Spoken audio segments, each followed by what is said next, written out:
बारिश से उत्तर भारत के हाल बुरे हैं। पहाड़ों पर जहां भूस्खलन चुनौती खड़ी किए हुए हैं, तो वहीं मैदानी इलाकों में बाढ़ कहर ढा रही है। बिहार में गंगा खतरे के निशान से ऊपर है।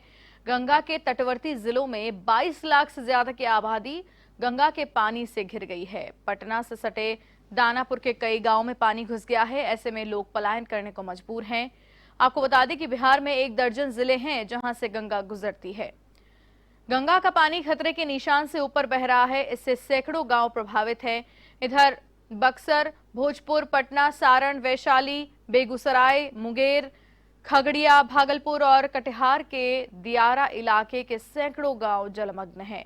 दूसरी ओर उत्तर प्रदेश में बीते 24 घंटे में 13.1 मिलीमीटर बारिश हुई है, जो कि सामान्य से 154% ज्यादा है। सरकारी रिपोर्ट के मुताबिक यूपी के 23 जिलों के 1243 गांव में एक बड़ी आबादी बाढ़ से प्रभावित हुई है। तो वहीं बदायूं, प्रयागराज, मिर्जापुर, वाराणसी, गाजीपुर और बलिया में गंगा नदी खतरे के निशान के ऊपर बह रही है।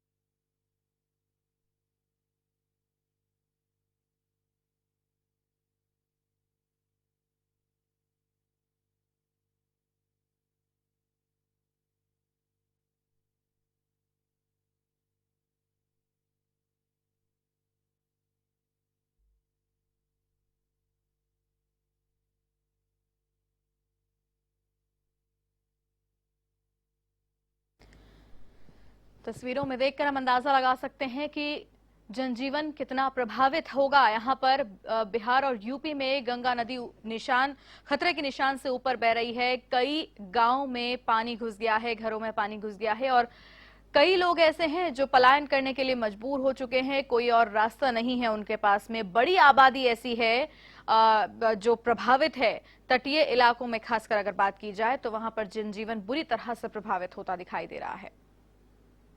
इसी खबर पर अधिक जानकारी के लिए अनिकेत तिवारी फोन लाइन पर हमारे साथ जुड़ रहे हैं। जी अनिकेत, विस्तार से इस खबर पर हमें जानकारी दें। इस वक्त वहां पर क्या स्थिति बनी हुई है और अगर बात की जाए रेस्क्यू की तो किस हद तक सफल ये रेस्क्यू ऑपरेशन कहा जा सकता है, क्योंकि ये खबरें भी सामने आ रही है कि लोग पलायन कर रहे हैं।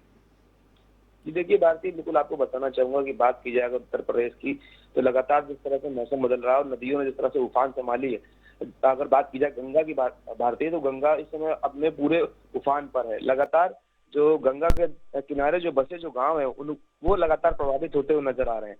भारतीय अगर सरकारी रिपोर्ट की अगर बात करें तो यूपी के 23 ऐसे जिले हैं जहां पर 1243 गांव, बड़ी आबादी इस बाढ़ से प्रभावित हो रही है। फिर वो चाहे बदायूं की बात की जाए, प्रयागराज की बात की जाए, मिर्जापुर हो, वाराणसी हो, गाजीपुर, बलिया हो, ये सभी वो जिले हैं जहां पर लगातार बारिश और बाढ़ का कहर देखने को मिल रहा है। हालांकि अगर बात की जाए उत्तर प्रदेश सरकार की, तो उत्तर प्रदेश सरकार के चाहे मुख्यमंत्री योगी आदित्यनाथ हो या फिर जल शक्ति मंत्री महेंद्र सिंह हो, लगातार ये प्रयास कर रहे हैं कैसे कि तटबंध बनाया जाए और इसके साथ साथ जो लोग बाढ़ से प्रभावित हो रहे हैं कैसे उन्हें राहत पहुंचाई जाए। इसके साथ ही साथ राहत सामग्री का जो कार्य है वो भी लगातार उन तक पहुंच रहा है। इसके अलावा जो एनडीआरएफ और एसडीआरएफ की जो टीम है वो लगातार बाढ़ प्रभावित क्षेत्रों में भ्रमण कर रही है और लोगों को ये प्रयास कर रही है कि कैसे जो बाढ़ प्रभावित जो लोग हैं उन्हें कैसे मदद दिलाई जाए और किस तरह से उनको बचाया जाए। हालांकि अभी अगर बात की जाए तो बड़ी संख्या में लोग प्रभावित जरूर हो रहे हैं, लेकिन प्रदेश सरकार और लगातार शासन प्रशासन की जो टीम है वो लगातार मुस्तैद और ये प्रयास किया जा रहा है कि लोगों को उस बाढ़ से लोगों को राहत दिलाई जाए। हालांकि अभी कहर अगर देखा जाए तो अभी कहर लगातार जो नदियों का है वो देखने को जरूर मिल रहा है भारतीय।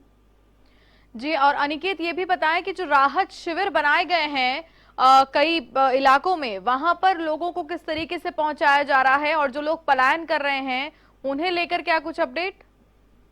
देखिए भारती, बताना चाहूंगा कि अगर जो लोग पलायन की बात करें जो सामने आ रही है, उसको लेकर उन लोगों को वहां से हटाया जा रहा है जहां पर जो बाढ़ प्रभावित क्षेत्र है उनको वहां से हटाकर दूसरी जगह शिफ्ट कराया जा रहा है ताकि जो लोग हैं वो उससे प्रभावित ना हो।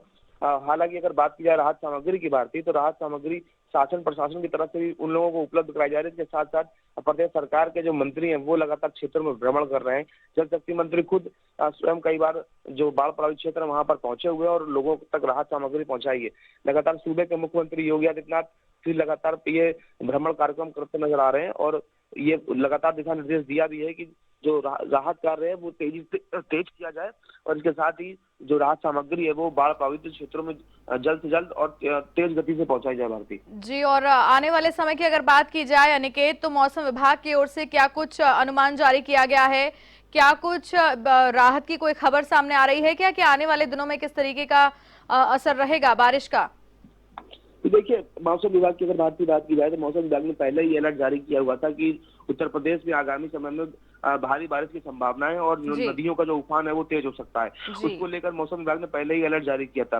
हालांकि अगर अभी आगामी समय की बात की जाए तो आगामी समय को लेकर अभी मौसम विभाग ने कोई अभी पूर्वानुमान नहीं लगाया है, लेकिन बात ये जरूर सामने आ रही है कि अभी जो मौसम है वो बदलता जरूर नजर आएगा और नदियों का जो उफान है वो और भी बढ़ेगा और जल स्तर है वो लगातार बढ़ता चला जाएगा। और यही कारण है कि लगातार जो नदियों किनारे जो तटवर्ती नदियों किनारे जो गाँव जो बसे हुए हैं उन गांवों से लोगों को हटाने के लिए लगातार शासन प्रशासन दिशा निर्देश दे रहा है। लोगों से ये कह रहा है कि नदियों किनारे जो गांव में जो लोग बसे हुए हैं वो नदियों के किनारों से अपने घर हटा ले, वहां से वो लोग हट जाएं ताकि अगर नदियां उफान में अगर आती हैं तो वो उससे प्रभावित ना हो और उनके घर अगर क्षति भी अगर हो जाते हैं तो कम से कम जान तो बचाई जा सके।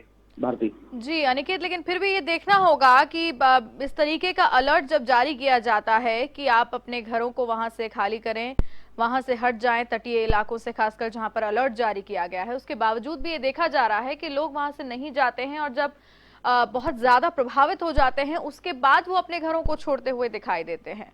तो इस पर किस तरीके से सरकार अपनी रणनीति बनाकर काम कर रही है? किस तरीके से लोगों के साथ समझाइश की जा रही है कि वो समय रहते वहां से हट जाए? देखिए, ये भारतीय लगातार लोगों की एक बड़ी लापरवाही हमेशा से सामने देखने को मिली है कि लोग नदियों के किनारे अपने छोटे छोटे मकान, अपने छोटे छोटे घर बना लेते हैं, कच्चे घर बनाते हैं। कच्चे घरों में ज्यादा प्रभावित देखा जाता है। जी जी बिल्कुल बात। तो लगातार सरकार भी ये बात कहती है और शासन प्रशासन भी ये बात कहता है कि नदियों किनारे आप गुजर बसर ना करें क्योंकि आने वाले समय में अगर किसी प्रकार की कोई नदियां उफान में अगर आती हैं तो उससे लोग प्रभावित होंगे। लेकिन उसके बावजूद भी देखा जाता है कि लोग लापरवाहियां करते हैं और उसकी वजह यही होती है कि लापरवाही की वजह से ऐसी स्थितियां देखने को मिलती हैं।